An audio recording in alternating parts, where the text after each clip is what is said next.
तो आज की इस वीडियो में हम आप सभी को दिखाने जा रहे हैं कि आखिर कैसे निधि झा यश कुमार मिश्रा के बिना अकेले मस्ती करते हुए नजर आ रही हैं।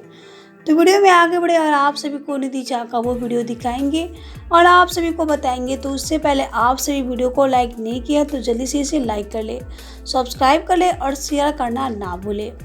तो चलिए बिना देरी के हम आप सभी को निधि झा का वो वीडियो दिखा देते हैं जो कि निधि झा अकेले मस्ती करते हुए नजर आ रही है यश कुमार मिश्रा के बिना। वेल तो ये रहा वो वीडियो जो कि निधि झा का हो रहा है सोशल मीडिया पे काफ़ी तेज़ी से वायरल।